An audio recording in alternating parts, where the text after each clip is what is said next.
et bienvenue pour cette soirée exceptionnelle que nous allons passer ensemble. Soirée exceptionnelle puisque ce soir, c'est la soirée de clôture des IA-Dates. Ce sont des conférences qui se sont déroulées tout au long de l'année sur le thème de l'intelligence artificielle.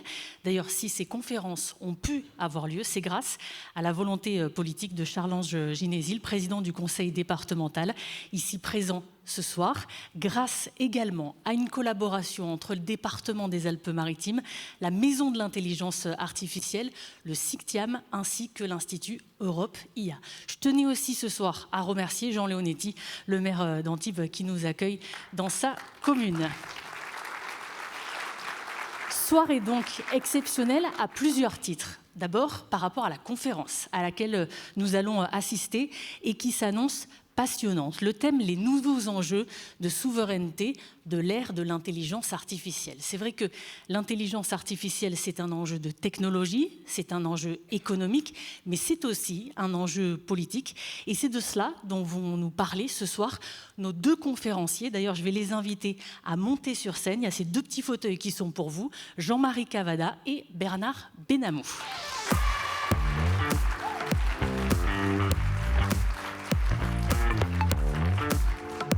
Messieurs, le temps que vous preniez place dans ces fauteuils, je vais pouvoir donner quelques éléments sur vos parcours riches. D'abord, Bernard Benamou est secrétaire général de l'Institut de la souveraineté numérique. Il a coordonné le rapport IA droits humains en Europe, publié par l'ISN et l'Institut IDFRIES, c'était en 2025.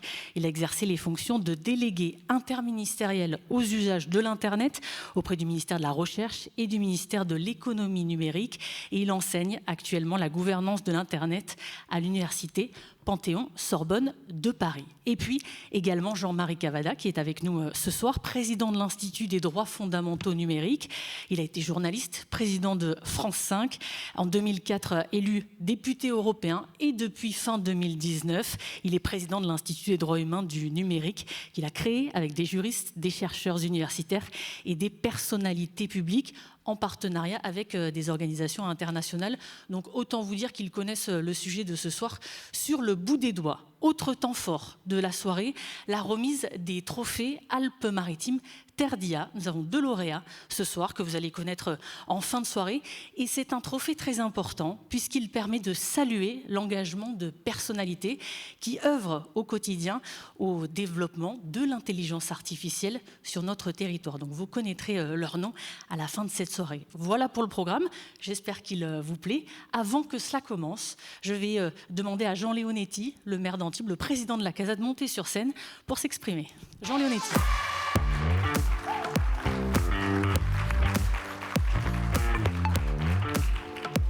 Jean Leonetti, qui est donc le président de la communauté d'agglomération de Sophia Antipolis, maire d'Antibes, bien sûr, qui nous accueille ce soir.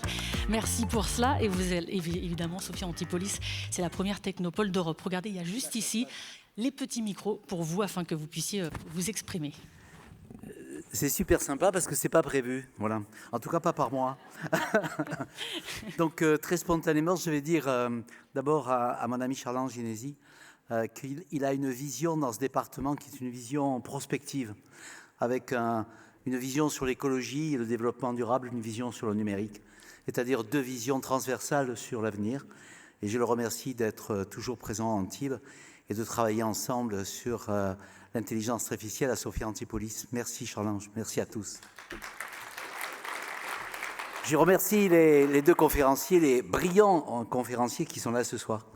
Et il y en a un que je connais un peu plus particulièrement parce que nous avons été complices au niveau européen, parce que nous sommes européens, nous pensons que la souveraineté, si elle doit s'exercer dans ces domaines-là, elle doit s'exercer au niveau européen. Et donc, je remercie Jean-Marie d'être là, amicalement. Et puis, je suis très heureux de faire la connaissance de M. Benamou, dont on a déjà entendu parler depuis longtemps. Vous savez, l'IA, je la vois de l'intérieur, je la vois de l'extérieur.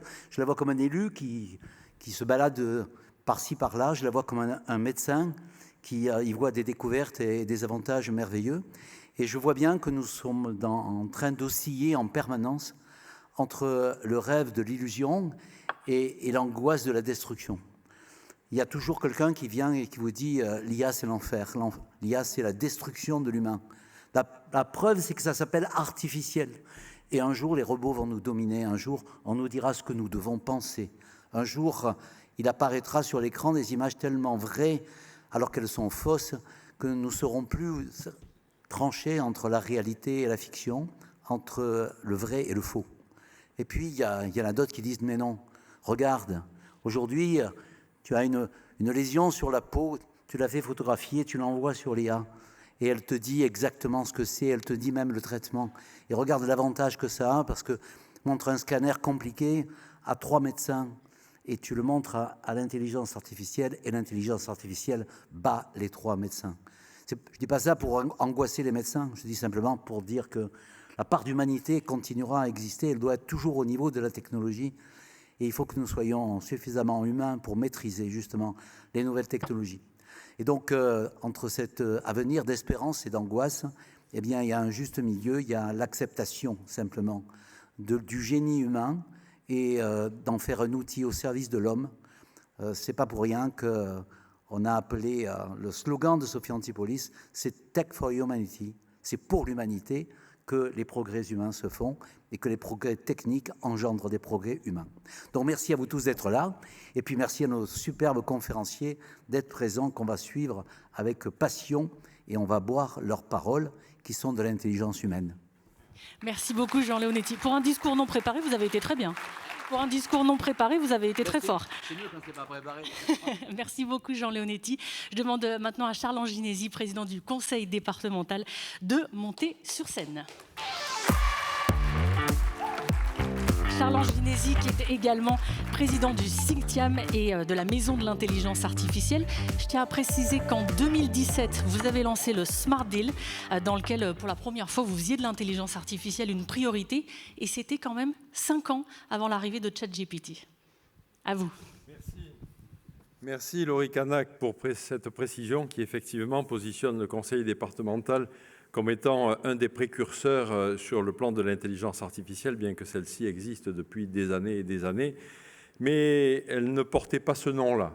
Néanmoins, aujourd'hui, elle porte ce nom. Tout le monde la connaît, tout le monde s'en méfie, tout le monde cherche à se l'approprier, tout le monde pense la connaître, mais personne ne la connaît véritablement. Et c'est dans cet esprit que nous avons lancé effectivement en 2017 le Smart Deal avec l'ensemble des honorables membres de la collectivité départementale que je salue, à la fois les élus, les conseillers départementaux qui m'ont suivi sur cette idée, parce qu'il n'était pas évident, lorsqu'on est un élu, de s'approprier cette idée-là. Et les élus m'ont fait confiance en se disant « mais que s'est-il passé dans la tête de Charles Anginesi ?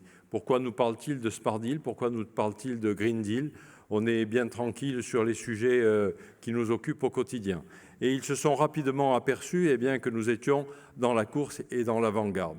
Et je me souviens de ce moment particulier où j'ai fait un pacte avec Marco Lendi. Je reçois Marco Lendi dans mon bureau, amené par José Amendola. C'est une histoire, Marco, que personne ne connaît, donc je la révèle ce soir. Et nous rappelions le moment où Marco était PDG d'Apple, au moment où il avait inventé le Newton. J'avais été un utilisateur de Newton dans ma jeunesse et je me disais, bon, Marco, c'est toi qui as inventé le Newton, c'est formidable. Et j'ai découvert un homme avec qui nous pouvions faire chemin faisant pour donner aux Alpes-Maritimes un nouvel élan sur le plan de l'intelligence artificielle, sur le plan de l'intégration dans la révolution du numérique. Alors, on a fait un pacte et la main tapée, nous nous sommes rendus aux États-Unis, nous nous sommes rendus au Canada et avons ramené de Montréal la Maison de l'intelligence artificielle. C'est le premier pilier sur lequel nous nous appuyons aujourd'hui. Et je veux dire à Jean-Marie Cavada, avec qui nous parlions tout à l'heure de ces sujets-là, de ces sujets où il a bien connu le sénateur Pierre Lafitte, de ces sujets où nous avons appuyé notre action sur Sophia Antipolis.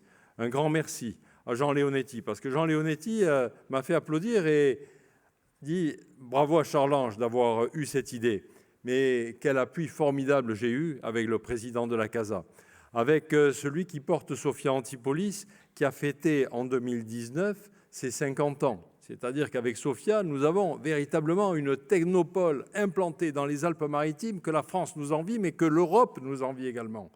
Alors, grâce à Jean Leonetti, nous avons monté cette maison de l'intelligence artificielle avec la Chambre de commerce et d'industrie. Il y a ici les représentants de la Chambre de commerce et d'industrie, avec l'Université Côte d'Azur, avec tous les chercheurs.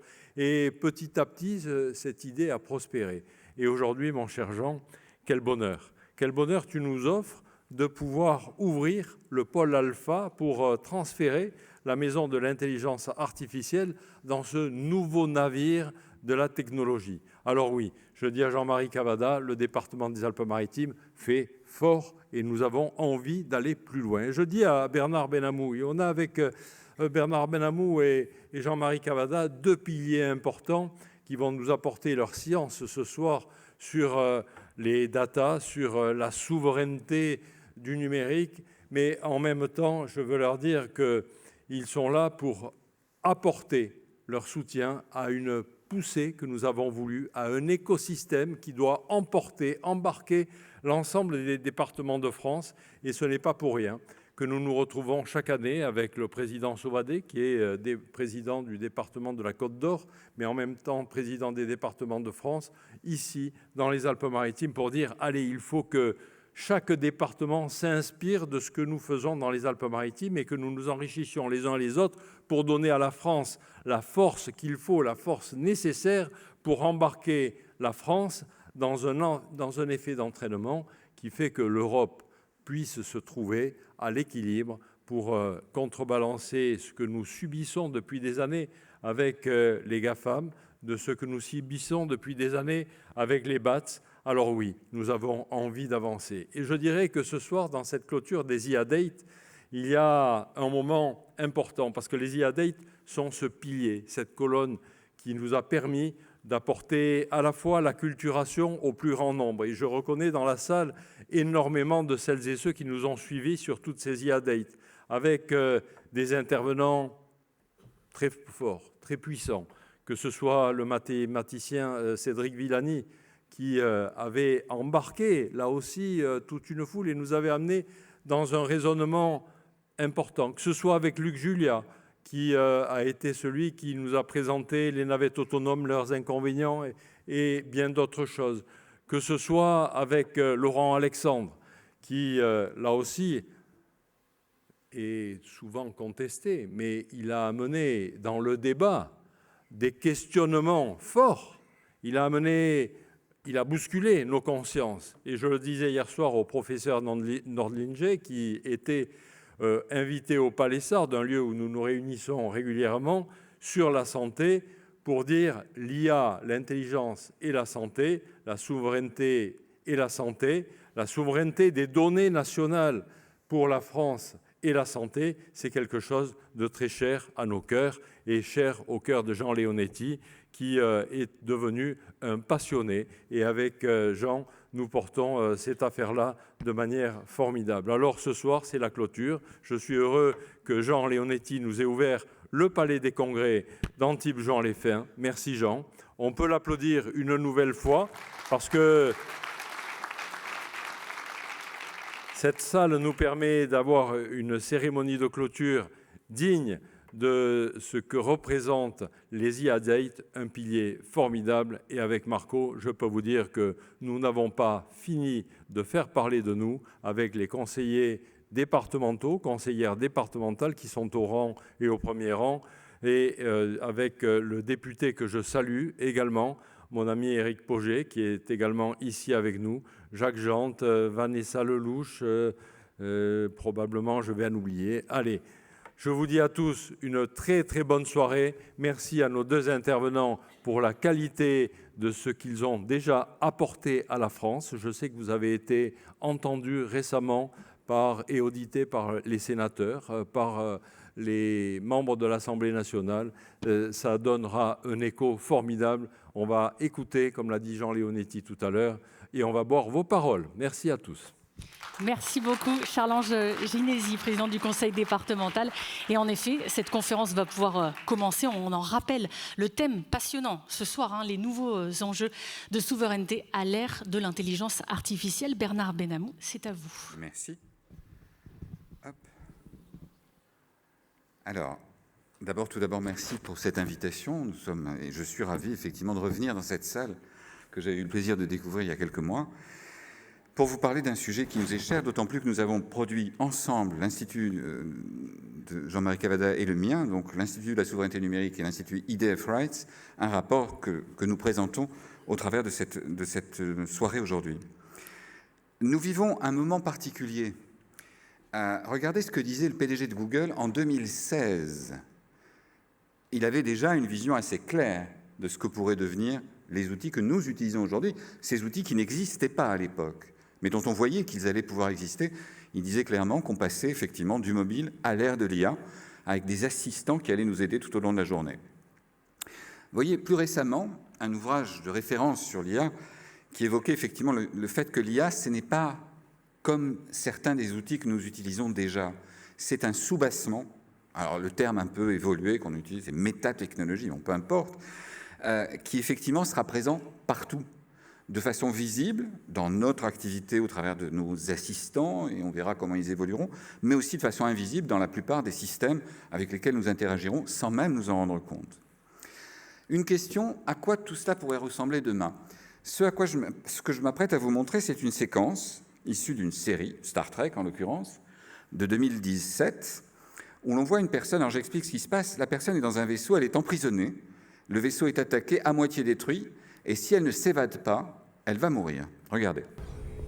Computer, implement steps of Brig Emergency Evacuation Protocol. Denied. Ethical protocols state prisoner evacuation to occur in life-saving circumstances only. This is a life-saving circumstance. I'm going to die in here unless you let me out. Speculation. Request to engage ethical protocols denied. How long before my cell's containment field fails? Approximately 8 minutes. At which point I will die. Confirm? Confirmed. Is the corridor outside the brig undamaged and still pressurized? Affirmative. Then getting from my cell through the blast door and into the corridor ensures my survival. Negative. Exposure to the vacuum of space for over 15 seconds would result in respiratory distress, shock, and suffocation before you're able to reach blast door. But if you open a meter-sized hole in the containment field, the rapid depressurization will shoot me through to the blast door in less than 6 seconds. Affirmative. But you will be unable to open the door in your inhibited physical state. Then ethically, you should open the door for me. Working. Request confirmed. Ethical protocols engaged. Chance for survival estimated at 43%. I'll take it. Depressurization commencing now.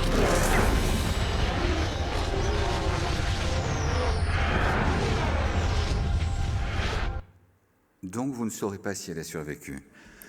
Non, plus sérieusement, on peut se dire que ce que l'on voit là est de la pure science-fiction. Pas du tout.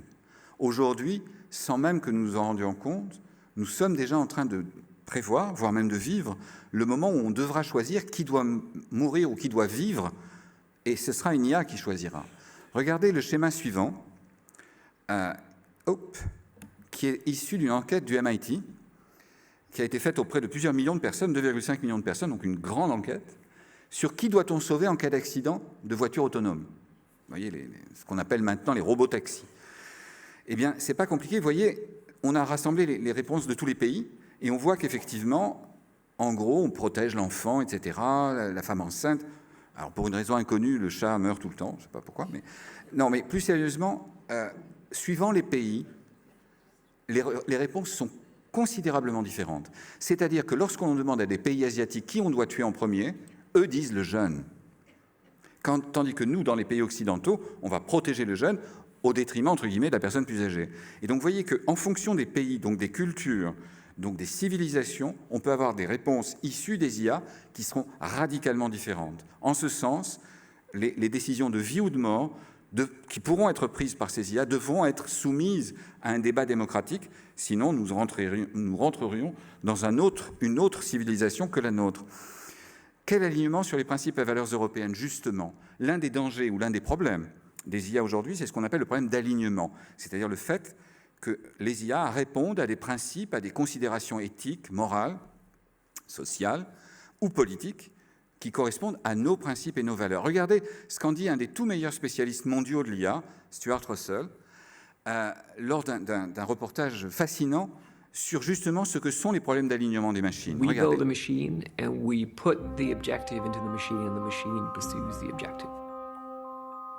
So you put in the objective of find a cure for cancer as quickly as possible. Sounds great, right? Okay, well, probably the fastest way to do that is to induce tumors in the entire human population and then try millions of different treatments simultaneously. Then that's the quickest way to find a cure. That's not what you meant, but that's what you asked for. So we call this the King Midas problem. King Midas said, I want everything I touch to turn to gold, and he got his wish, and then his food turned to gold, and his drink turned to gold, and his family turned to gold. It's like died in misery and starvation.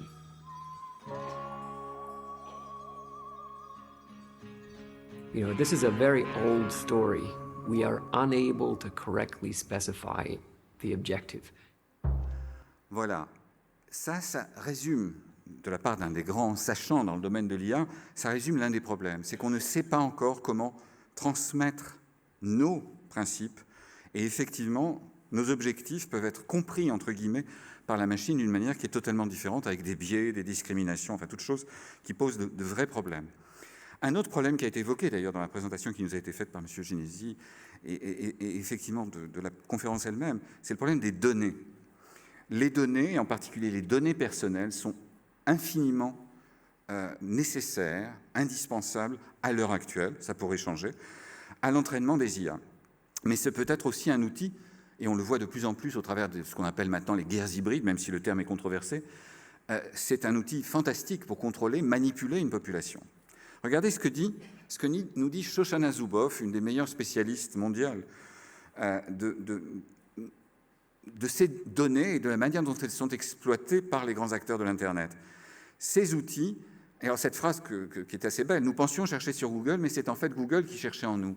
Aujourd'hui, Google en sait plus sur vous que votre voisin, que votre compagne ou compagnon, que l'ensemble des personnes qui vous connaissent. Parce que Google a vu tout ce que vous pouviez lui demander, y compris sur votre santé, y compris sur vos activités. Et donc, ce qui était vrai de Google le sera encore plus avec les IA dans les temps à venir. D'où la nécessité de s'interroger sur jusqu'où on laisse ces IA nous connaître, nous manipuler, voire changer même nos principes démocratiques dans les années à venir. Regardez, un autre exemple. Une attaque a eu lieu il y a quelque temps, il y a 4 ans, sur les serveurs de Microsoft, précisément les serveurs d'entreprise, Microsoft Exchange. Et en fait, on croyait que c'était de l'espionnage, mais pas du tout. C'était de la récupération de données d'entreprises de toute taille, petites, moyennes, grandes, pour entraîner les moteurs d'IA chinois. Et donc, on se rend compte qu'aujourd'hui, l'une des causes du hacking, donc de l'attaque, ce peut être justement le fait de récupérer des données à des fins industrielles dans le domaine de l'IA. Aujourd'hui, sur les réseaux sociaux, des millions, des centaines de millions de comptes peuvent être animés et créés automatiquement par des IA, là encore à des fins au départ commerciales, puis par la suite politique, puis par la suite religieuse, puis par la suite de beaucoup d'autres choses, d'ingérence étrangère. Regardez cette image. Aucun de ces visages n'existe. Ils ont tous été créés par des IA. Ils ont l'air pour autant extrêmement réalistes. Et ils peuvent être créés en l'espace d'un millième de seconde, ce qui fait qu'on peut créer, comme je vous le disais, des millions de faux comptes. Alors regardez l'image suivante. Ce sont les faux comptes effacés par Meta, donc Facebook, lors des différents trimestres. Chaque barre correspond à un nombre en millions par trimestre. Ce qui veut dire que certaines années, il y a eu plus de 6 milliards, entendez bien, milliards, pas millions, 6 milliards de faux comptes effacés en une année. Dernièrement, vous voyez, le dernier trimestre de 2024, c'était 1100 milliards pour le dernier trimestre, 1100 millions, pardon, donc 1,1 milliard pour effectivement un seul trimestre. Aujourd'hui, pour un coût dérisoire, il devient possible de créer une machine automatisée de propagande, de désinformation à des fins électorales. Tout à l'heure, il était question des auditions au Parlement. Nous avons souvent eu l'occasion d'intervenir auprès des parlementaires qui, à juste titre, sont soucieux de cette formidable démocratisation, dans le plus mauvais sens du terme, donnée aux outils de désinformation et de propagande. Ceci est le nom de l'une de ces machines qui a été testée pour le faire, CounterCloud. Pour vous donner une idée, une machine entièrement automatisée qui seule va rédiger des messages, répondre aux gens comme si c'était une personne ou comme si c'était des centaines de milliers de personnes. Tout cela coûte $400 par mois, c'est-à-dire rien. D'où un risque non neutre aujourd'hui d'une course vers le moins-disant démocratique. Est-ce que l'IA participera ou participe déjà à cette course? C'est une vraie question. Aujourd'hui, dans le rapport que nous vous présentons aujourd'hui, les 3 piliers des droits fondamentaux qui pourraient être menacés, c'est le droit de pouvoir garder sa pensée privée, de ne pas être manipulé, de ne pas être pénalisé pour ses seules pensées, toute chose qui, avec ou à cause de l'IA, pourrait être remise en cause dans les temps à venir. Regardez par exemple le système chinois qu'on appelle le crédit social. Vous voyez ici à gauche ce qui vous fait gagner des points sur le crédit social et à droite ce qui vous en fait perdre. Évidemment, tout ce qui va à l'encontre du gouvernement vous fait sombrer dans le classement du crédit social au point qu'on vous empêche de voyager, d'accéder à des crédits, de prendre l'avion, le train, etc. Toutes choses qui effectivement font, au dire même du Conseil d'État chinois, que les gens sanctionnés dans le cadre du crédit social deviennent des parias au sein de la société chinoise. Est-ce que nous souhaitons cela pour nous-mêmes? À l'évidence, non. Regardez, je ne vais pas vous montrer en totalité, mais un extrait de cet épisode remarquable pour ceux qui connaissent, Black Mirror, qui s'appelait Nosedive. Regardez, une société tout entière basée sur la notation permanente des citoyens. Lacey, got you a smoothie.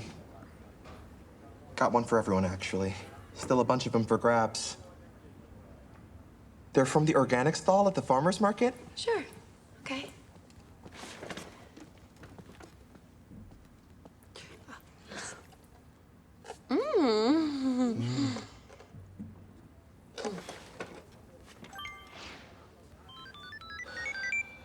Thank you. Thank you.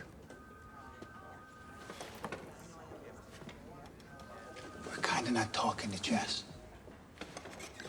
3.1? What happened? Him and Gordon split up. Oh, poor Jess. No. We're all on Gordon's side. Sure.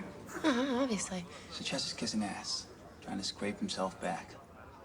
Of course, if he drops below 2.5, then it's bye-bye. Voilà, donc chaque personne peut noter son voisin, sa voisine, et effectivement, ça peut donner lieu à des formes de riposte, de revanche, telles qu'on peut les observer déjà sur les réseaux sociaux. Et là, c'était quelque chose qui a été créé, cette série a été montrée au public 2 ans avant qu'on ne connaisse l'existence du crédit social chinois. Donc on avait des auteurs qui se préoccupaient déjà d'une société tout entière basée sur le like, tel qu'on peut le voir, ou sur la notation avec les étoiles, tel qu'on le voit ici. Regardez aujourd'hui, les scientifiques peuvent déjà déchiffrer des mots et des phrases à partir de l'analyse de l'activité du cerveau. Et je précise, ce n'est pas de la science-fiction. Aujourd'hui, vous avez en Chine des millions d'ouvriers qui portent des casques électroencéphalographiques pour détecter leur niveau émotionnel. Alors, voir s'ils sont fatigués, en colère, etc. Mais ça peut déboucher sur des atteintes que nous jugeons intolérables à leur vie privée, mais que, malheureusement, les Chinois sont tellement habitués à connaître qu'ils ne s'en étonnent même plus.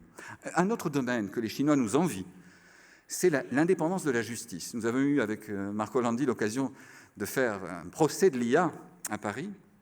Je sais à quel point il est sensible à ces questions. Vous avez l'un des dangers, parce que les Chinois n'ont pas de justice indépendante. Toute décision est prise en fonction des intérêts locaux du Parti communiste et donc des responsables locaux du Parti communiste chinois. Là, vous allez voir un film qui va paraître bientôt sur les écrans, qui s'appelle « Merci » en français, reconnu coupable, qui montre ce que pourrait devenir une justice entièrement entre les mains de l'IA. Regardez. What the? Get me out of this chair. Detective Raven, I'm Judge Maddox, and this is the Mercy Capital Court, a judicial system powered by artificial intelligence. Hold on, just wait a second. With crime rates soaring, lawmakers voted for Mercy. By acting as judge, jury, and executioner, Mercy keeps our city safe. I shouldn't be here. I helped create the Mercy program. I'm proud to have sent the first suspect for trial here, and I will continue to send more until the message is received. Detective Raven, I know precisely who you are. You're before this court today charged with the murder of your wife. Oh my God. Your guilt must fall below the 92% threshold, or you will be executed in precisely 90 minutes.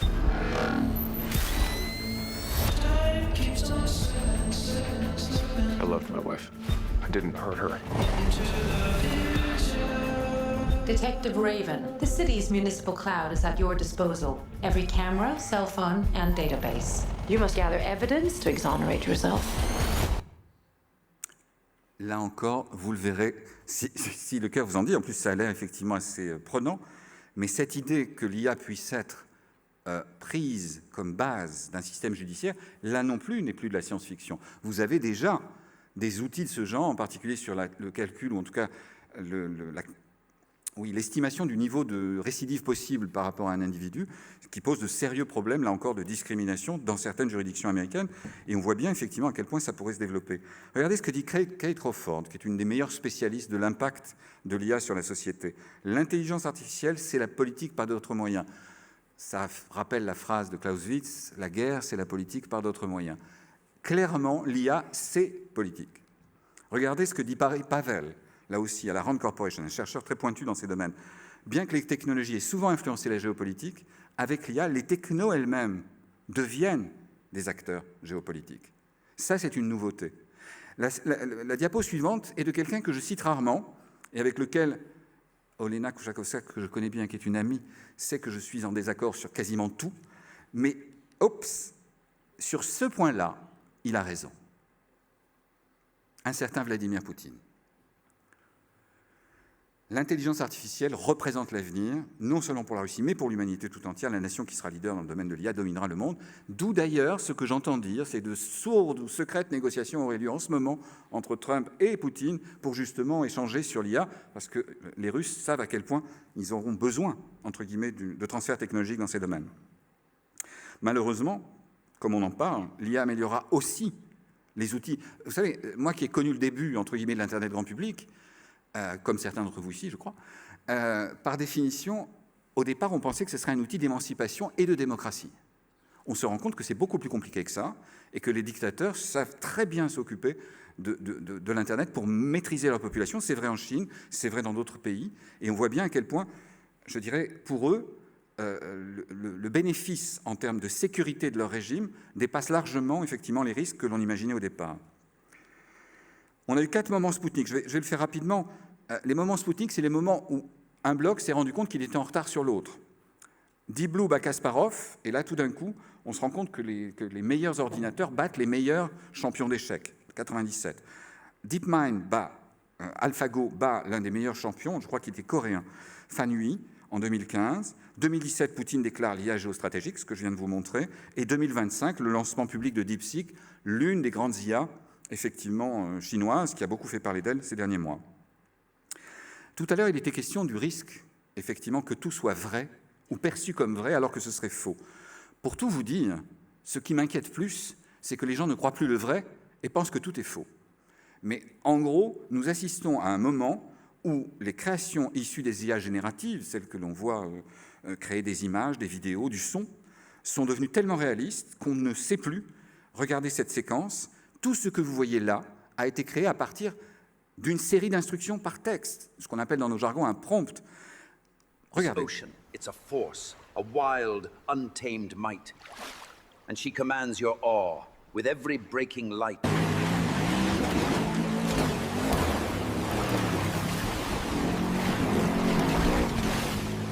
This is VO3. You introduce a text in this side, and on the other side, a video comes out.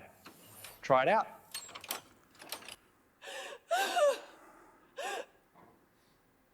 Do you think I am real?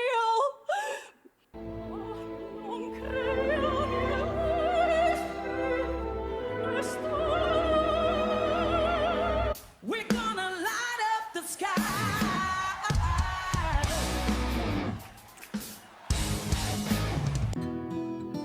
Tout cela a été créé par une intelligence artificielle, VO3 en l'occurrence, sans aucune intervention humaine, autre que l'introduction du texte d'origine, du prompt d'origine, pour dire « je veux un chanteur, je veux une chanteuse d'opéra, etc. », etc. Ce qui est fait, et vous voyez le résultat, qui est quasiment indiscernable d'une séquence vidéo classique. Un autre exemple qui nous rapproche de notre rapport. Écoutez bien. Bon, l'intelligence artificielle, on en parle partout, ça transforme plein de choses, mais concrètement, pour nous, ici en Europe, qu'est-ce que ça change pour nos droits, notre société ? On va essayer de décortiquer ça aujourd'hui en s'appuyant sur un rapport assez dense de l'Institut de la souveraineté numérique et d'Isaïl Freitz. Oui, un rapport important. L'idée, c'est vraiment de voir les enjeux clés, la puissance de cette IA, la politique derrière, les risques et puis la direction que l'Europe essaie de prendre. Exactement. Et ce que le rapport montre bien, c'est que l'IA, c'est pas juste de la tech, quoi. C'est profondément lié à comment notre société fonctionne, à nos libertés. Oui. Ici, Kate Crawford, d'ailleurs. L'IA, c'est la politique par d'autres moyens. Ça résume bien. C'est une bonne formule.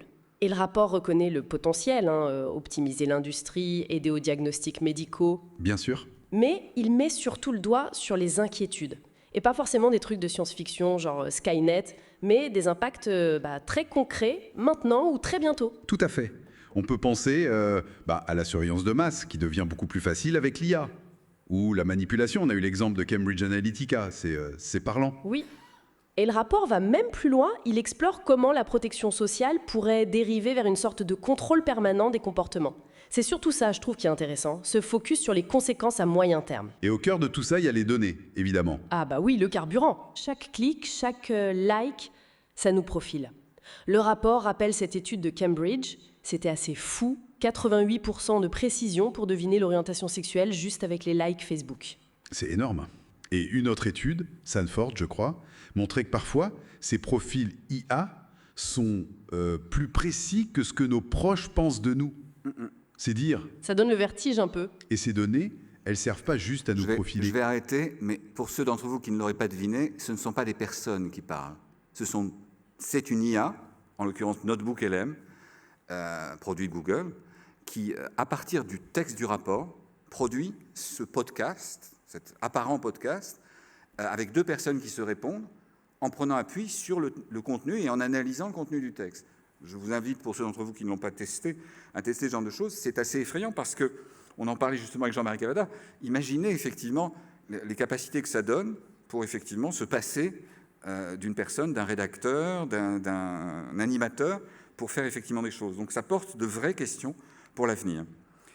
Les autorités américaines sont conscientes du risque que représente la Chine, je vous l'ai dit, et veulent ralentir, on l'a vu encore plus ces derniers temps avec Donald Trump, mais pas forcément étouffer les technologies chinoises. Regardez ce que dit Peter Wenning, le patron d'une très remarquable entreprise hollandaise, enfin ancien patron maintenant, d'ASML, sur le risque que ferait courir cet embargo sur les technologies américaines. C'est qu'à terme, et c'est ce qu'on est en train de voir, les Chinois sont en train de contourner l'obstacle pour développer leur propre système. Ce que nous, Européens, n'avons pas fait, les Chinois vont le faire et vont se souvenir que la souveraineté, pour eux, est une notion essentielle dans leur stratégie pour les années à venir.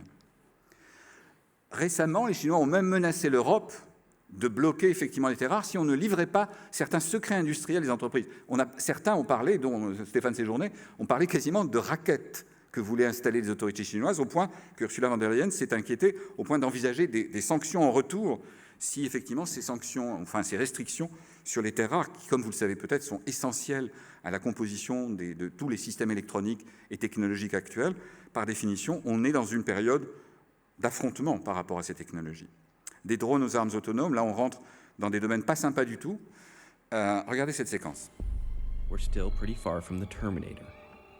But Stewart says we're not as far from something like this bee-sized drone. He imagined one and made a movie that he hopes will freak you out. In Stewart's movie, we see swarms of them armed with explosives set loose on their targets. The main issue is you're creating a class of weapons of mass destruction, which can kill millions of people just like a nuclear weapon. But in fact, it's much easier to build, much cheaper, much more scalable, in that you can use 1 or 10 or 100 or 1,000 or 10,000. Whereas with a nuclear weapon, it's sort of all or nothing. It doesn't destroy the city and the country that you're attacking. It just kills all the people you want to kill. All males between 12 and 60, or all males wearing a yarmulke in Israel. The weapon Stewart's describing is terrifying if it works perfectly. With the current state of tech, many experts say it wouldn't. But that could be even scarier. N'oubliez pas que ce documentaire date de 2017, c'est-à-dire bien avant la guerre en Ukraine. Depuis, les technologies se sont très largement perfectionnées, les systèmes d'IA aussi, et donc les capacités effectivement des armes autonomes, c'est comme ça qu'on les appelle, qui font l'objet de négociations, y compris aux Nations Unies, puisque j'ai eu l'occasion de suivre des négociations aux Nations Unies, sont effectivement un sujet immense pour l'avenir.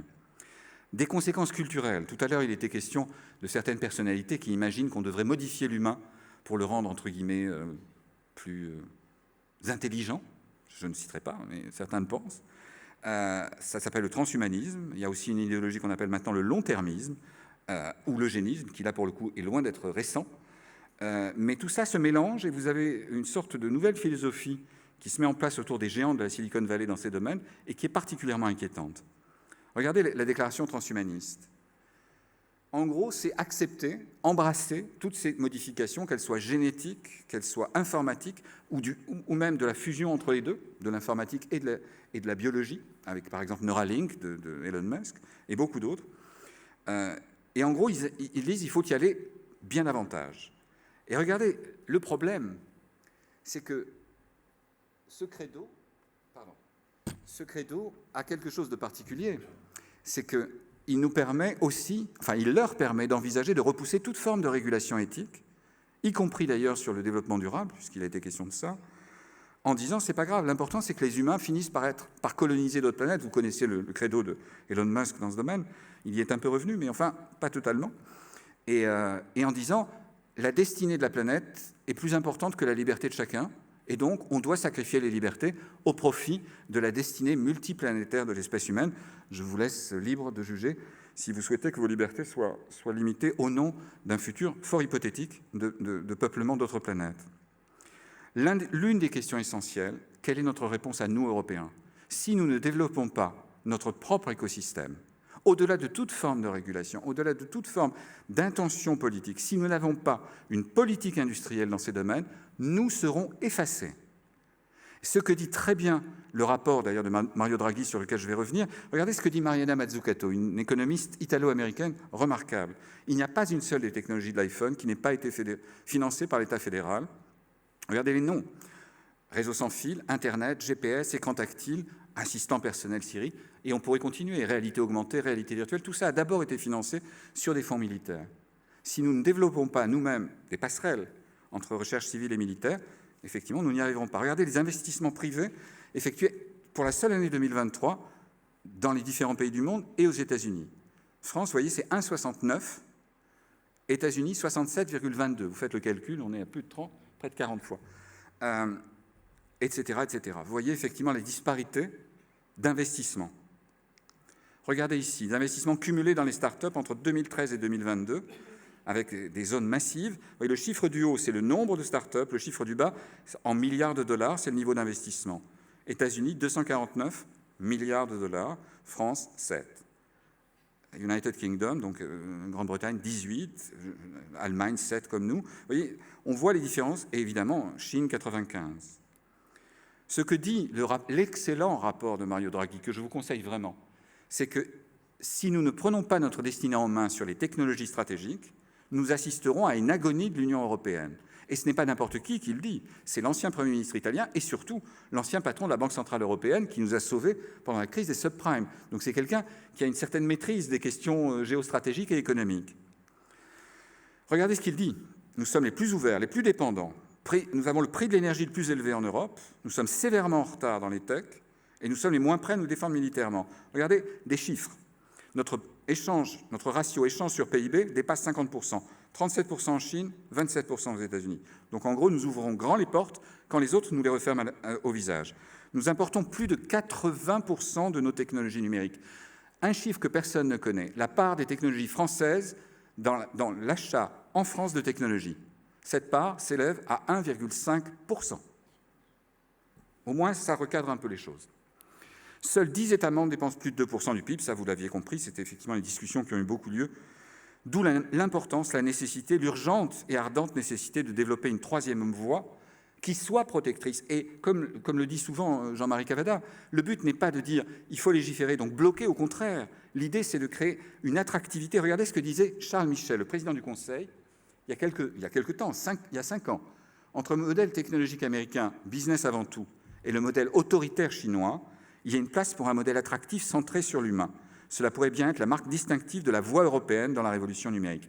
C'est tout le mal que je vous souhaite, puisque parmi vous, je sais que parmi certains d'entre vous sont les acteurs dans ces domaines, c'est d'aider à développer cette voie européenne, cette troisième voie, et justement en synergie avec une véritable politique industrielle, ce qui est là aussi l'enjeu des prochaines années, parce que si nous n'investissons pas massivement dans ces domaines, il est clair que nous deviendrons, comme nous dit une excellente amie, la sénatrice Morin-Desailly, une colonie numérique de 2 continents. Donc il nous faut cela, et j'ai eu grand plaisir à vous en parler ce soir, et je laisse la parole à Jean-Marie, qui effectivement pourra revenir effectivement plus avant sur les aspects politiques.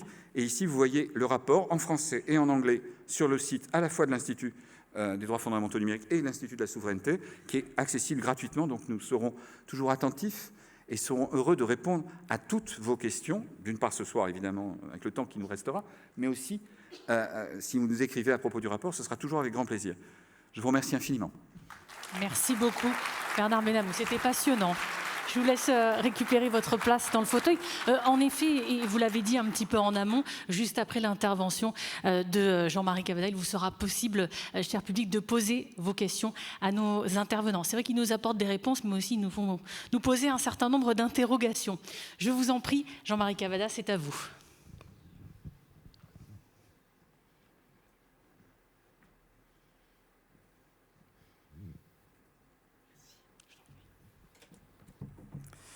D'abord, je voudrais, en vous remerciant, dire un tout petit mot que je n'avais pas prévu de donner, mais qui a été tout à l'heure initié par M. Jean Leonetti, et qui était tout à fait vrai, et que M. Ginesti a souligné à son tour. Je voudrais rendre hommage à la mémoire de M. Pierre Lafitte. Pourquoi moi qui ne suis pas du territoire? Pourquoi moi qui ne suis pas du territoire, je me mêle de faire cette affaire?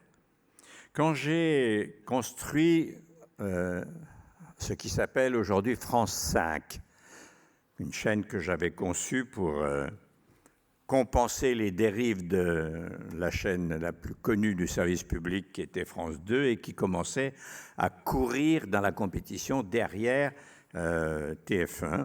Et donc je pensais, comme c'était le cas en Grande-Bretagne notamment, qu'il fallait une chaîne qui, je dirais, soit moyen haut de gamme dans un langage populaire. Ce qui fut fait et ce qui donne aujourd'hui France 5. Pierre Lafitte m'a soutenu dès le départ en assurant, je dirais presque, la complicité du Sénat. Et je voudrais dire que cet homme m'avait vu vraiment juste en se ralliant à notre projet, au projet que j'avais dessiné sur une table. C'est pourquoi je me suis permis de faire cette intrusion dans la vie départementale et locale, mais naturellement le travail de cet homme, comme celui de ses successeurs, a largement dépassé le raisonnement régional pour être au niveau régalien national. J'ai visité ce matin, et je ne l'avais jamais fait malgré les X invitations de Pierre Lafitte précisément à le faire, je n'en avais pas trouvé l'occasion, la circonstance. J'ai visité ce matin Sophie Antipolis, d'une part la maison de l'IA, d'autre part un certain nombre d'autres entreprises en compagnie de nos hôtes, dont je veux d'ailleurs souligner la vraie qualité pédagogique. C'était vraiment intéressant. Qu'est-ce que j'ai vu? Au fond, quelque chose que je n'ai pas trouvé ailleurs en France pour l'instant, ou alors de façon moins grande et sous d'autres formes, dans d'autres 2 ou 3 autres villes des régions françaises. Vous ne m'entendrez d'ailleurs jamais parler de province, que je trouve disqualifiant, et qui est une expression des Jacobins qui dirigent notre pays, et qui n'est pas du tout mon sentiment dans un pays où 75% de la richesse nationale est produite hors de la région parisienne, mais dont on n'entend pas vraiment la voix économique, la voix politique, la voix culturelle, la voix des idées, parce que des chercheurs, des philosophes, des penseurs, etc., il y en a beaucoup dans les régions. Eh bien, qu'est-ce que dit cette vision que vous avez eue dans cette région avec Sofia d'une part et avec tout ce qui s'est aggloméré tout autour? Eh bien, une implantation territoriale dont je ne mesurais pas d'ailleurs la vraie relation avec le territoire. Et là, j'ai pris une leçon aujourd'hui en visitant cette affaire et je vous en remercie. Tout à l'heure, mon ami Bernard Benamou a posé les questions, a tricoter un peu l'ampleur du problème, je dirais question par question qu'il faut résoudre.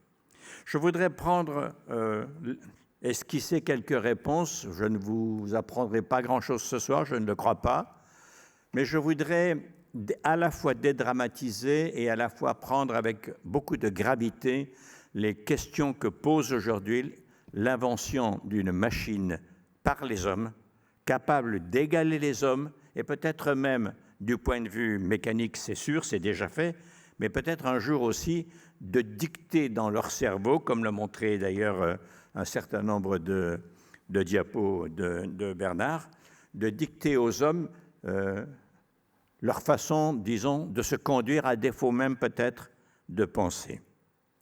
Au fond, l'IA, le numérique en général, qui a produit des monopoles, c'est-à-dire des sortes de choses que, selon le sénateur américain Sherman, au début du siècle dernier, avait défini comme des adversaires de la démocratie, ce que je non seulement comprends, mais ce que j'approuve.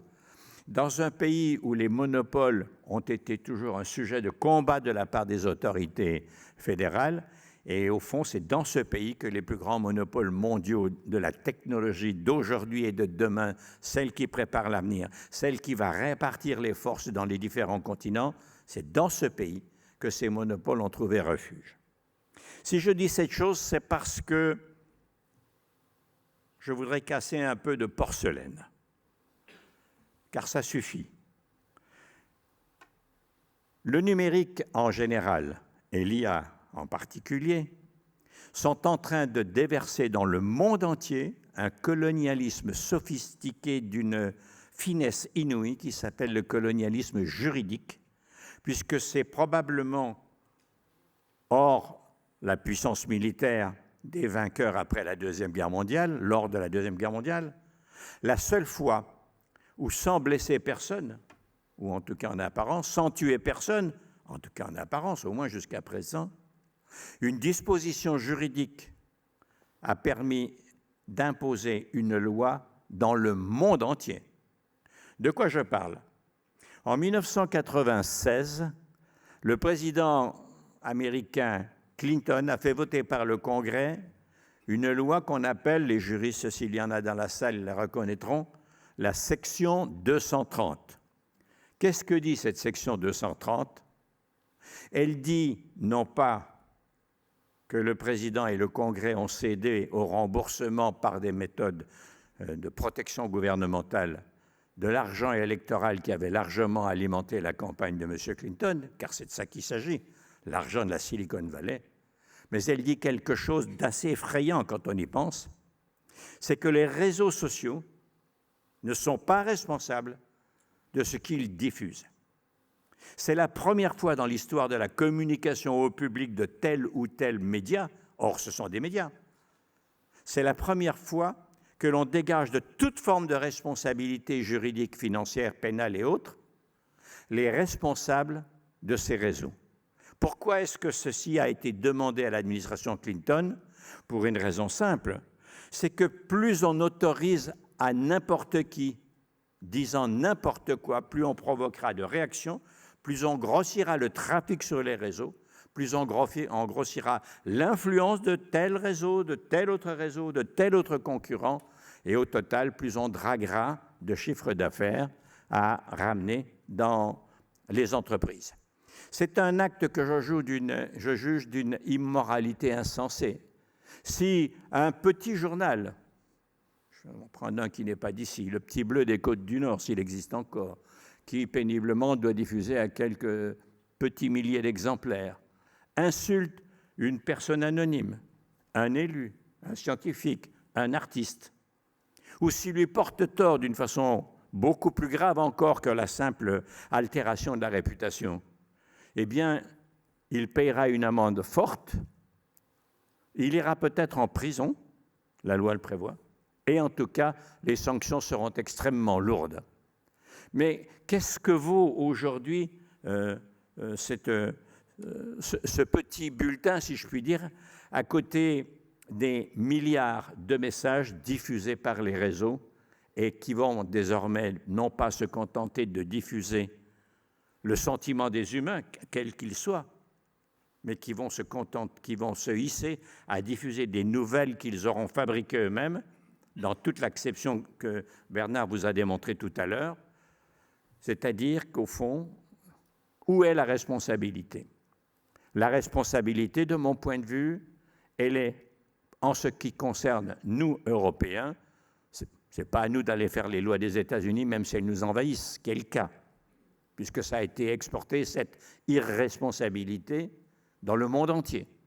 Non, c'est à nous, Européens, c'est-à-dire citoyens d'un continent, désignant des élus dans ce continent, pour aller gouverner une politique régalienne dans le système de gouvernement sur lequel je vais m'étendre un instant tout à l'heure, c'est-à-dire le continent européen. C'est à nous de prendre en main les choses. Il y a beaucoup de raisons pour cela. La première raison, c'est que, même si je ne dénie pas l'idée qu'un des États membres, nous en sommes à 27 actuellement, comme vous le savez, prend des initiatives extrêmement exigeantes. On le voit bien d'ailleurs avec la protection des mineurs. Les Européens, les Français d'ailleurs, dont je salue l'action dans cette affaire, même si elle est encore incomplète, eh bien, on voit que se donne la main avec l'Australie, qui prend des décisions très importantes pour la protection des mineurs, moins de 15 ans, moins de 16 ans, etc. La Grande-Bretagne, le Canada, le Brésil, avec notamment l'État et l'Université de Belo Horizonte, qui sont d'ailleurs des partenaires de notre Institut des droits fondamentaux numériques, eh bien, on voit qu'il y a une réaction. Il n'est pas jusqu'à la Californie qui, récemment, après un premier échec il y a 1 an, a fait voter, il y a maintenant un peu plus de 2 mois, 3 mois plutôt, a fait voter par le Sénat californien une loi contre les réseaux sociaux qui fournissaient aux adolescents en souffrance mentale les moyens de se suicider, avec des précisions sur la façon de couler un nœud, avec la hauteur du tabouret sur laquelle il fallait se hisser avant de donner un coup de pied, et tout un tas de choses aussi épouvantables que ça. Des procès sont en cours dans plusieurs pays du monde, et on voit bien qu'un peu partout se soulève une prise en main dans ce domaine en question, pour l'instant, la protection des enfants, de choses qui auraient dû être légiférées par des gouvernements et des parlements à la tête de pouvoirs qui avaient la responsabilité de protéger les citoyens. Par ces illustrations, je voudrais vous faire comprendre que le moment est venu d'avoir une attitude. Quelle attitude? Eh bien d'abord, est-ce que oui ou non, nous devons faire avec? Les esprits les plus calmes vous diront que non seulement il faut faire avec ces instruments, il faut les laisser, d'ailleurs, apporter quelque chose de nouveau comme d'un outil des humains. Est-ce que nous voulons devenir les smartphones de nos smartphones, nous les humains? Est-ce que nous voulons devenir les outils de tel ou tel projet d'intelligence artificielle? Non. Et on voit bien comment peut s'équilibrer la balance peu à peu. Il s'agit maintenant de trouver les voies et les moyens, tant au niveau individuel qu'au niveau collectif national, qu'au niveau collectif, je dirais, continental, nous, Européens, avec ce très joli mot qui veut dire les choses dont je vous rappellerai la vivacité dans un instant, si vous me le permettez. Le moment est venu de fournir une sorte de contre-réaction pour apprivoiser l'objet, mais faire en sorte que ceux qui nous représentent soient sensibilisés beaucoup plus vite qu'ils ne le sont, parce que les lois courent derrière la technologie et jamais devant. La technologie, par ailleurs, celle-là, galope tellement vite que les lois, à peine sont-elles sur la table des députés, que le sujet qu'elles prétendent réguler est déjà dépassé par une autre technologie qui est plus complète, plus rapide, etc. Alors, au fond, où en sommes-nous? Vous l'avez dit tout à l'heure, cher Bernard, vous l'avez dit tout à l'heure, Monsieur Ginestier, Monsieur Leonetti, quand vous avez pris la parole, où se situe notre avenir? Notre avenir se situe dans ce que je viens de dire d'une part, c'est-à-dire que ceci doit rester un outil entre les mains de l'homme et non pas l'homme un outil entre les mains de la machine. Mais d'autre part, il faut une action à la hauteur et de la dimension du problème qui nous est posé. Cette dimension, c'est l'Europe, et la voie étroite qui reste libre, c'est en effet la voie européenne. Qu'est-ce qu'on veut dire en disant ceci? Je voudrais vous rappeler, chers amis, mesdames et messieurs, ce que c'est que l'Europe. Vous entendez beaucoup dire de la célèbre formule du général de Gaulle, l'Europe, l'Europe. L'Europe, c'est pas en faisant des sauts de cabri que, avec toute la mauvaise foi qu'un grand homme comme lui pouvait se permettre, je dirais qu'il n'avait pas tort. Mais ce n'est pas du tout de ça qu'il s'agit. Quand on consulte les notes ou les écrits de M. Robert Schuman, le grand ministre des Affaires étrangères d'après la Deuxième Guerre mondiale, et probablement une sorte de curé ou de pasteur ou d'imam ou de rabbin de l'Europe, un grand monsieur, mosellan, né à Six-Chazelles, petite commune qu'à part quelques-uns d'entre nous, probablement personne n'est jamais allé, mais qui, étant en Moselle, avait la double vocation des civilisations allemande et française. Il a dit cette chose que tout le monde interprète assez mal. Plus jamais cela. Qu'est-ce qu'il voulait dire? Et si je m'y attarde, c'est que ceci s'applique désormais au sujet dont nous parlons. Il a voulu dire, bien sûr, plus jamais la Shoah, plus jamais la destruction industrielle de l'homme par l'homme, plus jamais les stades pour les rafles, plus jamais le chemin de fer pour transporter des prisonniers qu'on va de toute façon exécuter, plus jamais les camps de concentration, plus jamais la recherche médicale sur ces gens-là que des bourreaux comme Mengele et d'autres avaient entrepris. Mais il a voulu dire quelque chose de beaucoup plus ancien, profond et extrêmement collé à nos semelles d'Européens depuis 20 siècles au moins. Il a voulu dire plus jamais l'interruption des efforts de gens qui promeuvent la civilisation, plus jamais cette interruption, parce que si on arrête l'effort de civilisation, ce sera l'effort de guerre et les hostilités permanentes qui l'emporteront. C'est ça ce que voulait dire Robert Schuman. Eh bien, nous sommes devant le même problème. Robert Schuman disait plus jamais cela en espérant, et d'ailleurs en commençant à tracer les contours de l'Europe. L'Europe, 80 ans plus tard, reste aujourd'hui la surface de base pertinente pour prendre en main la question que nous pose l'énorme galop, la rapidité et je dirais presque la monstruosité extraordinaire, fascinante des technologies qui aujourd'hui conditionnent notre vie.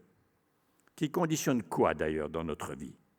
Qui conditionnent nos libertés personnelles, individuelles, qui conditionnent le fonctionnement de nos collectivités, politiques, mais collectivités aussi de communautés, qui conditionnent et attaquent les systèmes de gouvernement, qui a pris en main l'économie et qui probablement ira encore plus loin si des esprits malveillants nourrissent cette technologie dans ce sens. Qu'allons-nous faire de ça? Que pouvons-nous faire de ça? Ce que nous pouvons en faire, c'est probablement d'abord de détruire un instrument de propagande qui a envahi les cerveaux de beaucoup de dirigeants. Certains le répètent de mauvaise foi, d'autres le disent de bonne foi. Selon laquelle fable, l'innovation serait brimée par la régulation. Je tiens à dire que je tiens cette formule pour une escroquerie, car si la régulation avait brisé l'innovation, où en serait la recherche médicale aujourd'hui? On n'en serait même pas au vaccin. Où en serait l'industrie automobile aujourd'hui? Il y a un code de la route, c'est bien une régulation. Elle ne se serait pas développée. Et je dis souvent que moi qui suis pilote privé, évidemment, mais dans la vie, et qui aime beaucoup ça, parce que la France est très belle vue d'en haut, eh bien, si la régulation aéronautique, qui est une sorte de code de la route des airs, avait empêché le développement de l'industrie aéronautique, bien entendu, on n'en serait pas là du tout, et l'aviation ne se serait pas développée. Donc tout ça est faux. C'est faux, mais on voit bien quel était l'intérêt qui était sous-jacent à cette propagande et qui a été largement propagée à partir de Bruxelles, il faut dire les choses, où papillonnent, bourdonnent autour des institutions européennes, qui sont parfois plus faibles que courageuses, venant de ma bouche, c'est vous dire, qui bourdonnent autour pour faire pression dans le sens de leurs intérêts, eh bien, on voit bien que là, petit à petit, ceci a imprégné tout le monde. Non, la régulation n'est pas du tout l'adversaire de l'innovation. Je dirais même que parfois, elle aiguille l'innovation. Encore faut-il que nous sachions de quelle régulation nous parlons. Si la régulation est l'accumulation de normes, de décisions contraignantes petites et qui ne règlent pas la surface globale des problèmes au niveau régalien d'un continent de 450 millions d'habitants que nous sommes, alors en effet, ça donne raison à ceux qui pourfendent la régulation. Mais si le pouvoir politique que nous n'avons pas encore fini de construire au niveau européen était si solidement reconnu par les citoyens au point qu'on puisse, à l'inverse de 2005, instituer un pouvoir régalien qui ne s'occupe que d'une chose précise que je vais vous décrire, le dessus du panier, alors ça marcherait. On aurait des régulations de haut niveau qui encadreraient et n'empêcheraient pas ou ne contraindraient pas l'application d'un certain nombre de règles qui parfois sont tatillonnes en effet. Et au fond, quand je dis ça, de quoi s'agit-il ? Eh bien, les choses sont assez simples, me semble-t-il. Il s'agit d'avoir, au fond, on pourrait presque dire d'emboîter le pas au rapport Draghi, que moi aussi je trouve pertinent, visionnaire, au bon endroit où il doit être. Et il s'agit naturellement de prendre moins de décisions réglementaires et plus d'autorité fondamentale pour réguler. Dans quel domaine doit-on réguler ? Je boucle avec la culture des Européens dont je parlais tout à l'heure. Dans la seule culture européenne qui existe, par opposition aux cultures des 22 cultures qui sont les cultures des 27 pays européens, je mets pratiquement dans le même sac l'Allemagne et l'Autriche, je mets dans le même sac pratiquement les pays baltes, mais il y a 22 cultures tout à fait différentes en Europe. Ce n'est pas de ces cultures-là dont nous parlons. Nous parlons de la culture fondamentale dont Robert Schuman lui-même avait fait la description, à savoir la recherche permanente des peuples qui ont peuplé le continent européen sous des formes géographiques différentes selon les guerres, les traités, etc., depuis pratiquement 20 siècles, c'est-à-dire la recherche de la liberté. Et c'est bien de cela qu'il s'agit pour les individus. Et c'est là-dessus qu'il faut réguler, de faire en sorte que les libertés humaines ne se détruisent pas au profit d'instruments qui, au fond, pourraient n'être que des objets dans les mains de tyrans ou tout simplement de gens, on en voit partout actuellement, hein, de gens qui ont une haine de la démocratie, d'abord parce qu'elle percute leur pouvoir et deuxièmement parce que de toute façon, ils n'en veulent pas. Et puis, si ce n'est pas les individus, dans quoi doit-on réguler ? On doit réguler dans la protection de notre or bleu. Et là, il faut à la fois protéger, mais il faut à la fois aussi avoir une vraie politique industrielle. Vous l'avez dit, Bernard, mais nous ne sommes pas les premiers à le dire, hein, c'est très connu, c'est dans le rapport Draghi d'ailleurs. Eh bien, qu'est-ce que c'est que cette vraie politique industrielle qui est le pendant de la régulation et de la protection de l'économie et des données ? Eh bien, c'est tout à fait simple. Il s'agit de faire en sorte que ces données, aussi précises soient-elles, fassent l'objet d'une autorisation individuelle pour laquelle d'ailleurs il faudra changer les règles actuellement en vigueur parce qu'elles ne le permettent pas. Puisqu'il faut un marché européen des données, mais ce n'est pas suffisant, il faut une politique industrielle d'hébergement des données et de ce point de vue-là, que l'on soit allemand, français, italien, espagnol, encore les Espagnols se réveillent vite en ce moment et c'est tout à fait intéressant de regarder comment ils agissent, qu'on soit danois ou néerlandais, bref. Il s'agit d'avoir une politique industrielle qui permette au cerveau d'Europe, et Dieu sait que nous en avons dans ce domaine précis en plus, de rester sur le territoire européen pour développer cette politique industrielle qui nous manque, à savoir faire avec des start-up des grands groupes européens, voire mondiaux. Ça n'est pas impossible. La technologie va tellement vite qu'en quelques années, la dimension européenne peut être acquise. Quelques rapides années. Il y a plusieurs obstacles à ça. Il y a d'abord que le marché unique n'est pas terminé, quoi qu'on en dise. Il y a que le marché des capitaux ne fonctionne pas bien, quoi qu'on fasse semblant de le dire. Il y a aussi l'idée que l'Europe, après s'être prosternée devant la magie des technologies américaines, maintenant chinoises, ne sait pas comment construire cette politique industrielle. Et que pour l'instant, je crains beaucoup un certain détricotage de l'Europe, à moins que vous, aux élections européennes, mais aux élections nationales aussi françaises, car si un pays prend des dispositions en pointe, évidemment que les institutions européennes vont être obligées ou intéressées à s'en servir. C'est comme ça que la France a occupé dans le domaine d'ailleurs du RGPD d'une part et de la richesse culturelle, a été suivie par l'essentiel des pays membres de l'Union. Autrement dit, il faut balancer ce qui est la protection de la source même de notre valeur intellectuelle. Il faut protéger, réguler, mais il faut en même temps accompagner et accélérer un développement en Europe qui aujourd'hui n'est pas suffisant, tout le monde le comprend. Enfin, je voudrais dire une dernière chose. J'ai parlé avec des mots assez francs de colonialisme juridique. Il ne manque pas d'apprentis dictateurs à travers le monde, diplômés par la Chine et bientôt peut-être par M. Trump, qui fait des débuts remarquables, si je puis dire. Il ne manque pas aujourd'hui d'ambition continentale, et on a encore eu la preuve aujourd'hui par un certain nombre d'informations qui nous parviennent des États-Unis, de gens qui, au fond, veulent, je dirais les choses telles que je les conçois, veulent faire les poches à l'Europe. Car il s'agit d'abord et surtout de cela. Et dans ces conditions-là, il faut que cet argent, cette richesse financière européenne, aille dans l'investissement européen et ne parte pas transatlantique ou vers le Grand Orient, le lointain Orient, je veux dire, pour qu'il n'y ait pas de confusion, le lointain Orient.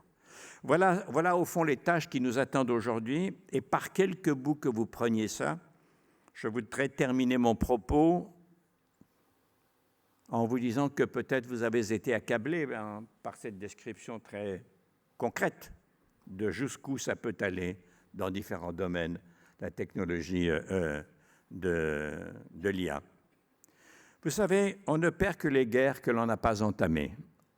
On ne perd que les batailles que l'on n'a pas eu le courage d'entamer. On ne les réussit pas toutes, mais quand on ne les réussit pas, au moins on fait reculer les frontières de l'adversité. Et c'est la raison pour laquelle nous devons soutenir aujourd'hui une politique industrielle européenne qui permette que vos données de santé n'aillent pas sur un cloud américain, qui permette que votre identité soit préservée, en termes de cybersécurité notamment, dans des instances européennes, dans des systèmes européens, etc. On voit bien, et je le dis malgré tous ceux qui détestent l'Europe, parce que c'est peut-être ce qui freine un peu leur arrivée au pouvoir, si on parle clairement.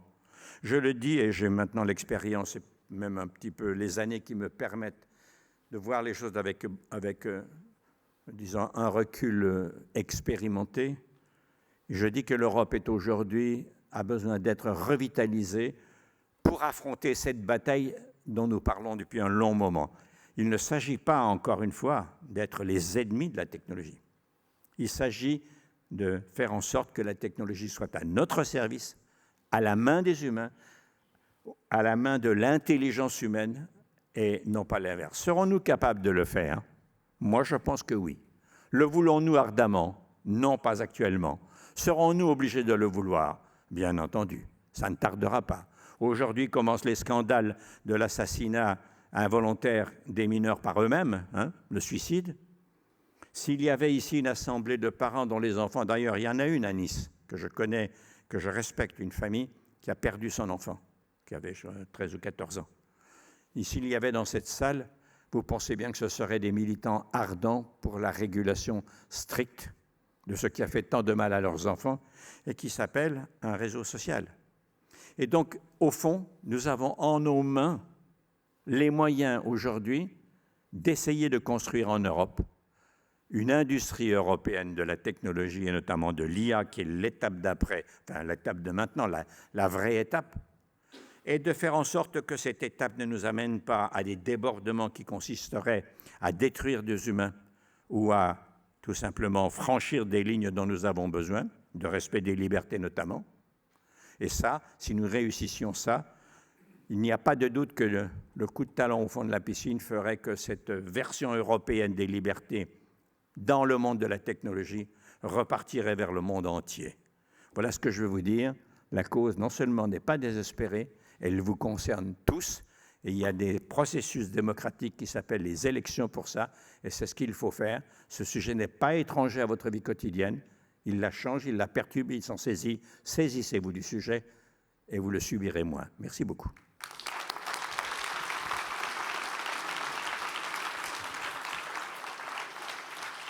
Merci beaucoup Jean-Marie Cavada. Je vous le disais que cette conférence ce soir allait être passionnante et en effet ça a été le cas. Alors ça a répondu sans doute à un certain nombre de questions que nous avons pu nous poser par le passé, mais ça en a engendré d'autres, peut-être. Eh bien, si vous en avez, en tout cas, c'est le moment de prendre la parole afin de pouvoir interroger nos deux intervenants de ce soir. Je vous explique le principe, il est extrêmement simple. Il va vous suffire de lever la main. Il y a une personne de notre équipe qui va venir à votre rencontre pour vous apporter un petit micro. Et puis ensuite, eh bien, nos deux conférenciers vont pouvoir vous répondre. C'est à vous, cher public. Allez-y.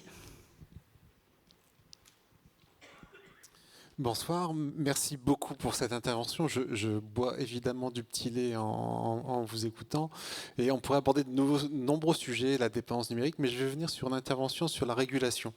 Donc effectivement, ne pas opposer régulation et innovation. Parce qu'on dit souvent, c'est que l'Europe régule alors que la Chine et les États-Unis innovent. Et le problème, c'est qu'il ne faut pas de régulation sans innovation. Et là, je vais venir sur un chiffre qu'on a appris ce matin, que c'est 75% des Européens souhaitent des lois contre l'automatisation. Et donc ma question, c'est qu'en pensez-vous et quelles sont les bonnes solutions justement pour amortir la destruction créatrice? À qui adressez-vous la question? Voilà. Aux éminents intervenants. Je pense une chose assez simple.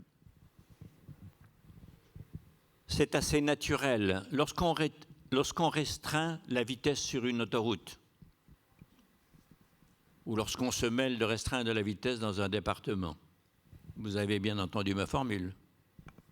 Quand j'ai dit « on », ce n'est pas ici. On. Eh bien, les gens, massivement, sont contre.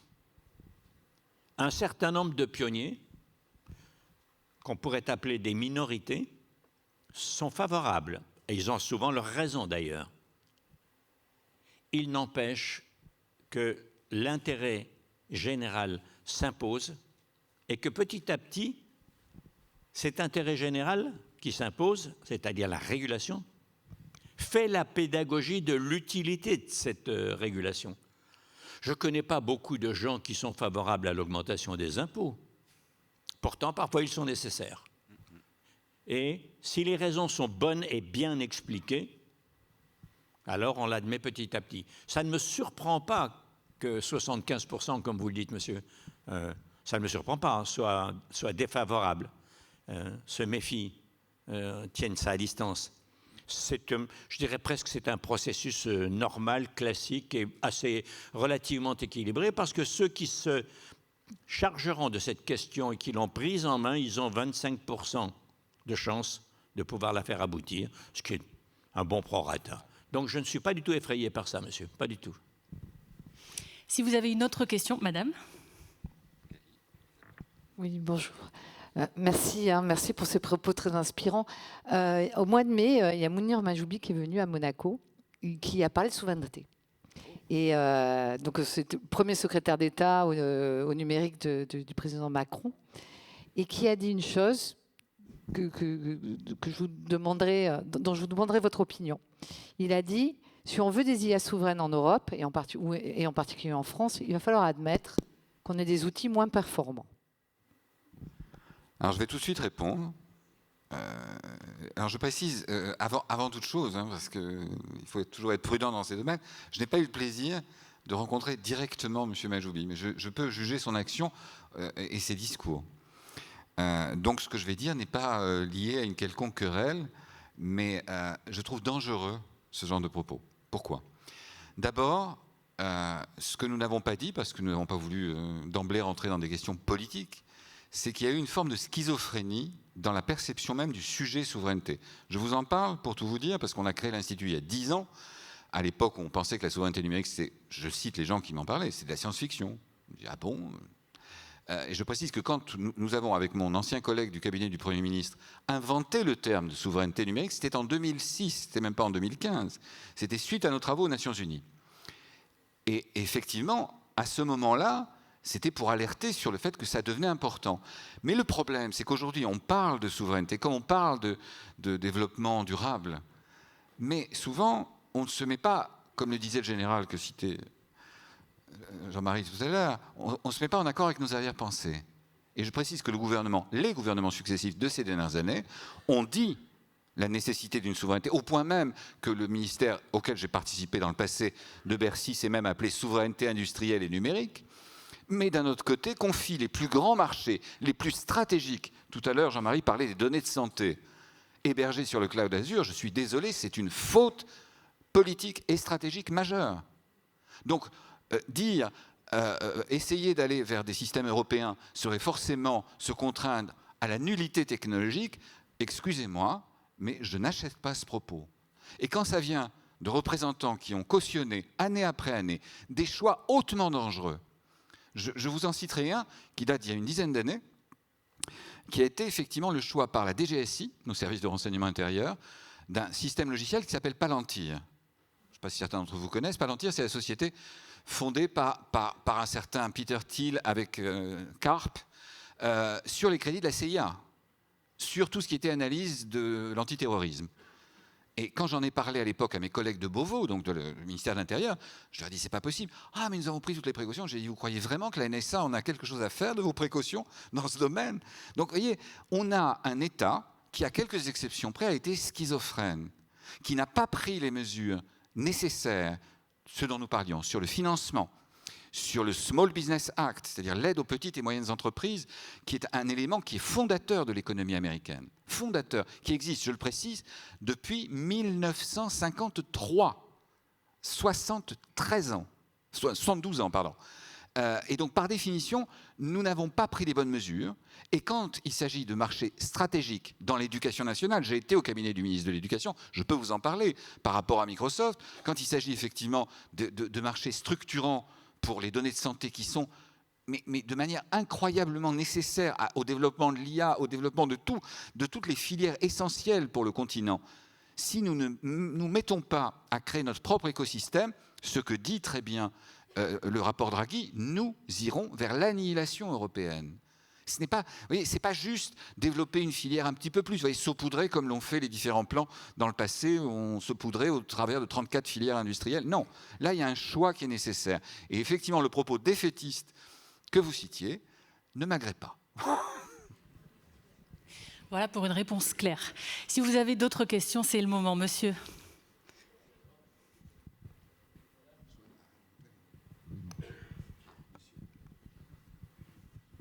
Bonjour, merci à vous deux pour...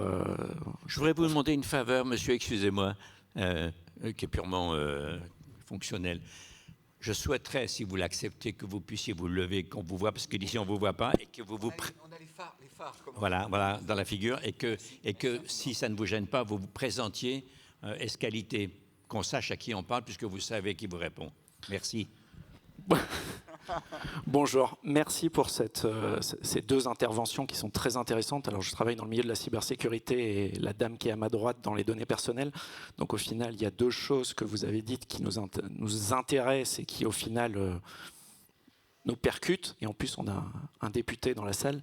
Les collectivités, l'État qui utilise au final des solutions américaines, sans les citer, qui au final, certaines collectivités, alors qui ne sont pas du département, mais qu'on peut voir par ailleurs en France, qui lancent des marchés pour trouver un intégrateur, pour intégrer des solutions de Microsoft ou autres, sans se poser la question de savoir est-ce qu'il y a des solutions européennes qui existent en France ou qui existent en Europe et qui au final donnent de l'argent à ces géants pour financer du coup leur IA et les autres produits derrière qui vont nous revendre, et au final c'est un cycle continu.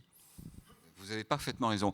Vous savez, si on ne se met pas en tête qu'un écosystème, ça se nourrit, ça se développe, j'allais dire presque comme un enfant, c'est-à-dire on doit le suivre aux différentes étapes de sa croissance. Ce n'est pas à ceux d'entre vous, et en particulier, messieurs, à ceux qui s'occupent de la technopole, enfin de Sophie Antipolis, que je l'apprendrai. Par définition, nous avons été là-dessus négligents. Nous, c'est nous, Européens. Je citerai une phrase qui est dure, mais qui est malheureusement vraie, d'un diplomate qui disait il y a quelque temps, en matière de technologie, l'Europe n'a jamais manqué une occasion de manquer une occasion. Ça ne fait pas plaisir à dire pour un militant européen que je suis, mais malheureusement, c'est un peu vrai.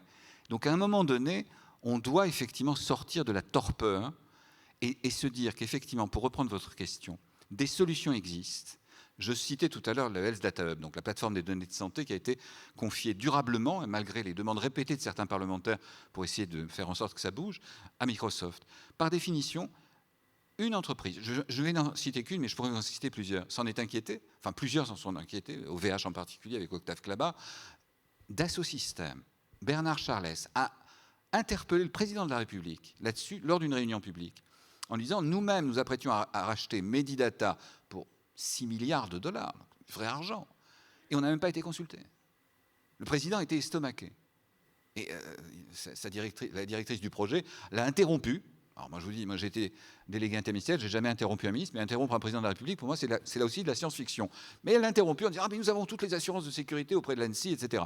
Bon, peu importe, tout ça pour dire qu'on pouvait réunir autour d'une table les meilleurs dans le domaine hébergement, cloud, les meilleurs dans le domaine IA et les meilleurs dans le domaine santé. On ne l'a pas fait. Et pourquoi? Et je vous en parle encore d'expérience, c'est que ça prend du temps. Ça prend du temps. Tandis qu'effectivement, aller sur étagère, dans le cadre d'un contrat UGAP, pour ceux d'entre vous qui connaissent l'administration, c'est plus rapide. Mais le problème, c'est qu'on se met pieds et poings liés, comme vous le disiez, et qu'en plus, on alimente la capacité de ces entreprises à nous revendre à prix d'or. Certains d'entre vous qui s'occupent peut-être d'ingénierie réseau ont peut-être entendu parler de VMware qui a fait exploser le prix de ses licences, je ne sais plus, par 4, par 8, enfin bon, c'était complètement délirant. Je veux dire, c'est de l'extorsion. L'impôt que représentent les trois principaux clouds sur les entreprises européennes, trois principaux clouds qui représentent plus de 77% du marché du cloud européen. Les trois, c'est-à-dire Amazon Web Services, Microsoft Azure, Google Cloud. Par définition, c'est un impôt. Et donc, si effectivement cet impôt sert à les enrichir, à leur permettre le développement et la R&D pour justement les prochaines générations de technologies, la porte se referme. Donc oui, effectivement, c'est une volonté. J'ai aidé à faire des programmes pour développer justement les PME dans le domaine des technologies quand j'étais au ministère de la Recherche, en particulier dans le domaine du mobile, à une époque, effectivement, c'était en 2009, c'était le tout début des services mobiles, vous voyez, c'était encore un peu frais. Mais je veux dire, là, on a une urgence à aller fort et vite.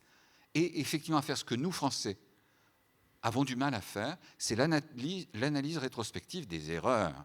Moi, je ne veux pas pointer du doigt des personnes, je veux pointer du doigt des principes de dysfonctionnement.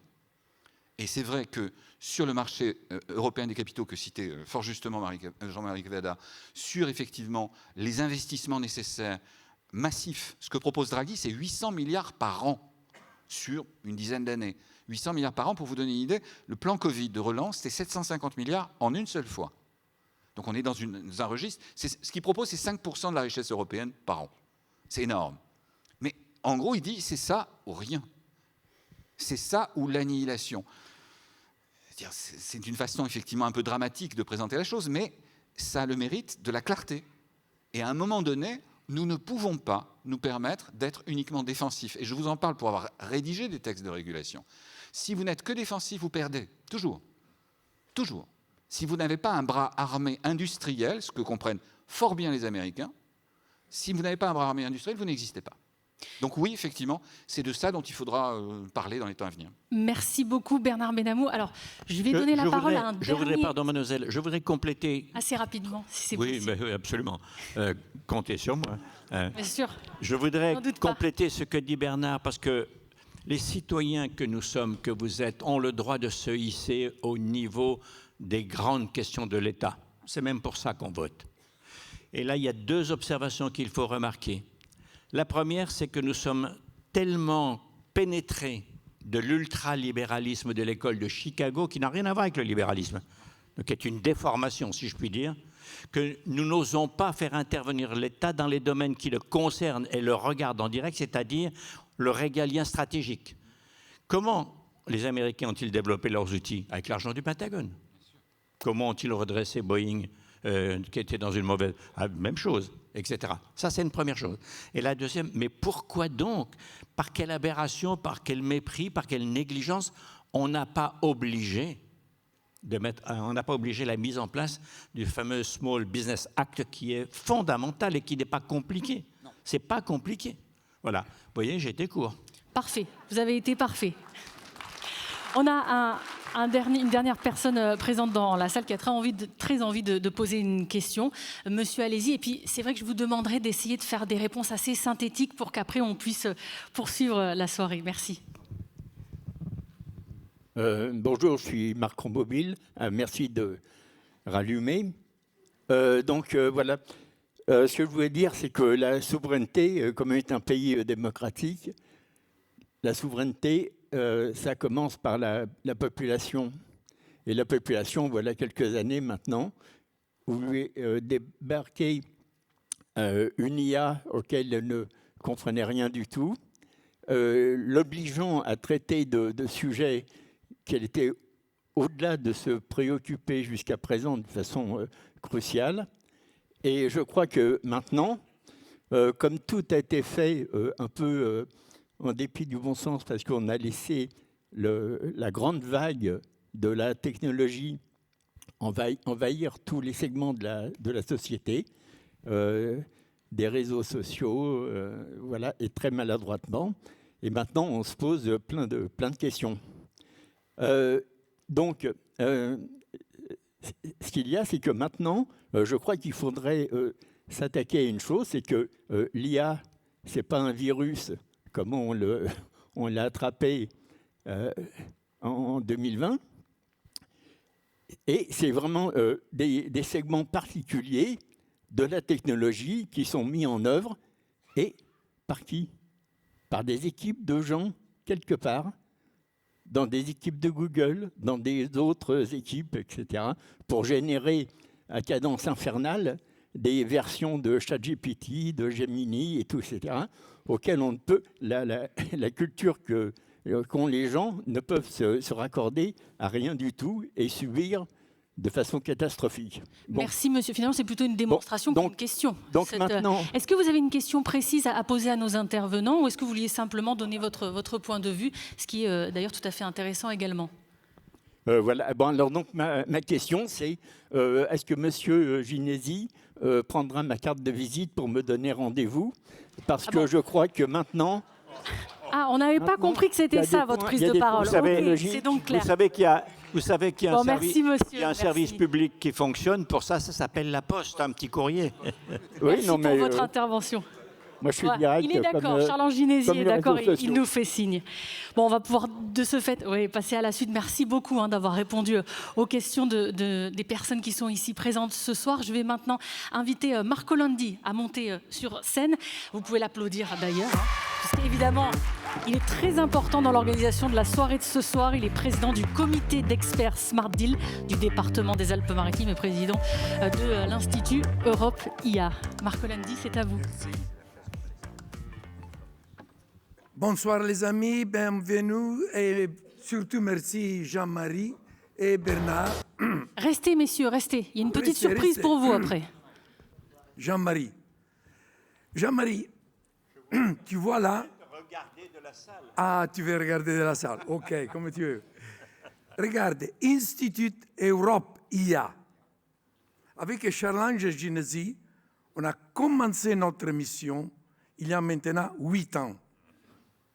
Mais tu vois qu'en bas, il y a écrit « comprendre pour agir ». Et je suis très contente de tout ce que vous avez dit, votre intervention, parce qu'il est exactement en ligne avec la mission que nous on s'est donnée. Depuis 8 ans. Et on continue. Et je suis très contente, Jean-Marie, de la proposition de faire une alliance entre l'Institut Europia et ce que vous faites à Paris pour allier le Sud et le Nord, mais amener de plus en plus la voix de tout ce que nous on fait ici, dans le Sud, à Paris. Et on fait beaucoup de choses. S'il te plaît, Julien, vas-y. On organise pas seulement des conférences comme celle-là, mais on organise pendant l'année, et je vous invite déjà sur les 3 grands événements qu'on va organiser au Palais des Festivals de Cannes, le World AI Cannes Festival, 12 et 13 février.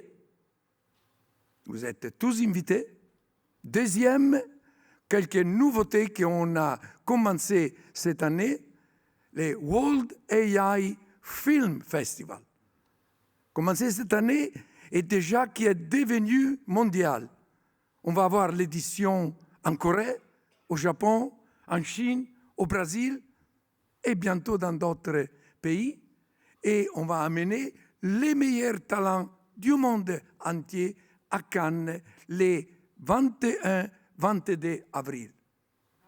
Mais vous savez qu'il y a aussi de nouvelles technologies qui sont en train d'avancer.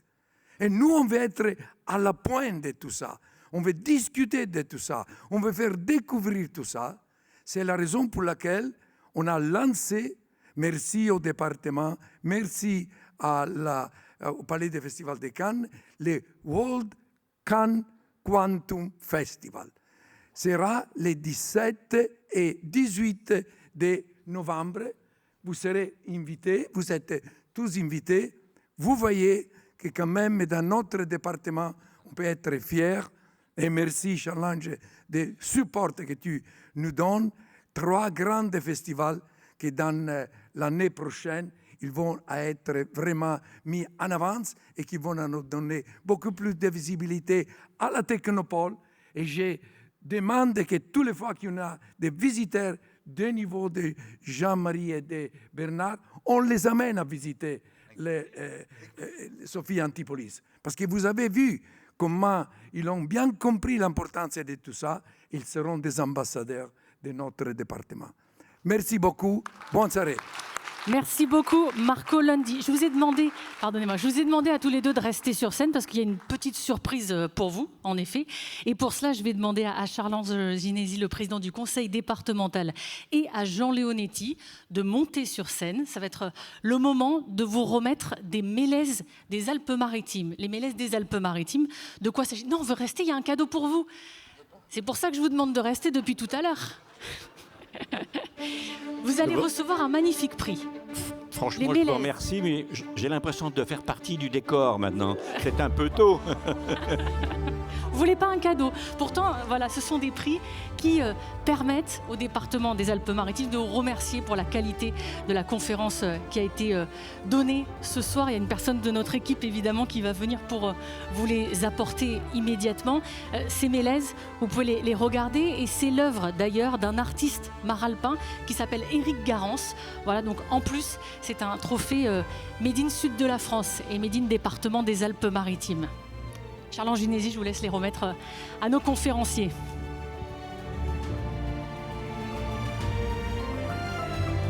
Et puis c'est le moment également pour notre photographe de faire une petite photo officielle, évidemment, puisque tout le monde est au centre de cette scène. Messieurs, ce que je vous propose, c'est d'être dans la lumière pour la photo que vous allez faire avec notre photographe juste ici. Hop.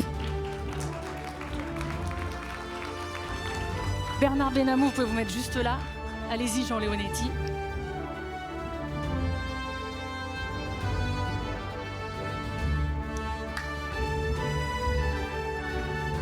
Que j'explique quand même en 2 mots ce que je viens de dire à Jean-Marie Cavada, c'est que notre artiste, Éric Garance, s'est inspiré du mélèze du Mercantour, celui qui se trouve à 1700 mètres et que l'on croit en hiver comme étant un arbre perdu, puisqu'il perd ses feuilles qui deviennent jaunes et qui font qu'on dirait des squelettes qui sont dans les champs de neige. Mais l'été, ils reprennent leur parure d'une verdure flambante. Le palmier de la Côte d'Azur, qui rappelle toute la Côte d'Azur, le littoral, et la baie des Anges, qui a été si bien définie par Stéphane Liégeard, Madame la sénatrice, qui est présidente du Côte d'Azur France Tourisme, qui défend cette Côte d'Azur, que j'ai omis de souligner tout à l'heure, parce qu'elle est arrivée quelque temps un peu après le départ de notre promotion, et de dire également à notre ami David Kodomniki, qui est le vice-président en charge de tout ce dont on a parlé ce soir au conseil départemental, combien je le remercie d'être avec nous. Et puis, nos origines, puisque le département, c'était le département sous domination des ducs de Savoie, en tout cas pour la partie niçoise, la rive gauche du Var, et la partie étrangère, puisque la partie droite, la partie italienne. Et avant le rattachement à la France, donc domination du duc de Savoie, qui était également roi de Sardaigne, et en 1860, le rattachement à la France, à la Provence, avec la fleur de lys. C'est un symbole que vous emporterez à Paris et qui vous rappellera cet texte et la croix de Provence. Elle est où ? C'est la croix de Savoie. C'est la croix de Savoie, et Jean Leonetti vient de baptiser la croix de Savoie la croix de Provence. Alors, la croix d'Antibes. Donc, là, on est en train de refaire complètement le symbole du département, mais c'est une adaptation que j'accepte volontiers. Merci en tout cas. Merci. Merci beaucoup. Merci à tous les deux pour l'excellence de vos interventions. Merci. Merci pour cette conférence. Je vous invite à rester juste ici, Jean Leonetti et Charles-Ange Ginesi, puisque ça va être maintenant le deuxième temps fort de cette soirée, avec la remise des trophées Alpes-Maritimes Terre d'IA. Ce sont des trophées qui vont être remis à des personnalités qui œuvrent au quotidien pour le développement de l'intelligence artificielle sur notre territoire. Alors, il y a 2 lauréats ce soir. Je vais donner leur nom et ensuite, je vais les inviter à monter sur scène. Excusez-moi, je vous passe devant. La première lauréate est Hélène Kouchakowska, présidente du SAP Labs France. Et la seconde lauréate de ce soir est Candace Johnson, fondatrice du SES, c'est la Société européenne des satellites. Bravo mesdames, je vous invite à venir bien sûr sur scène. Et puis le temps que vous vous installiez, ça va me permettre de vous donner à tous quelques éléments de leur profil. Hélène Kouchakowska est donc dirigeante franco-ukrainienne dans le secteur des technologies, spécialiste du développement logiciel, recherche et développement de l'intelligence artificielle. Elle est diplômée de l'Université de Kiev en Ukraine en mathématiques appliquées. Elle a pris ses fonctions au SAP France, c'était en 2023. Elle a aussi contribué à la création du consortium Conseil industriel pour la recherche en intelligence artificielle. Voilà pour quelques mots du profil d'Hélène Kouchakowska. Et puis bien sûr Candace Johnson, fondatrice du SES, Société européenne des satellites. Je donne quelques éléments du profil de Candace Johnson. Elle est entrepreneuse, dirigeante de premier plan dans les secteurs internationaux du spatial et des télécommunications. Et puis partisane engagée, c'est important de le signaler, de la place des femmes dans la gouvernance. Elle a cofondé l'initiative Global Board Ready Woman. Bravo à vous.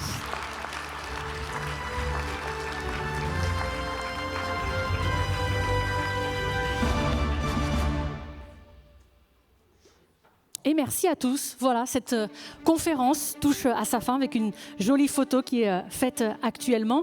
Je vous le disais en tout début, on peut applaudir les conférenciers, on peut applaudir les lauréats de ce trophée aussi ce soir. On remercie également chaleureusement le département des Alpes-Maritimes, la Maison de l'intelligence artificielle, également le CICTIAM et bien sûr l'Institut européen de Marco Lundi. Merci beaucoup. Je le disais, ce soir c'est la fin des conférences IA-Date pour l'année 2025. Mais notez bien, les IA-Date seront de retour au printemps 2026. Alors soyez là. À bientôt et merci.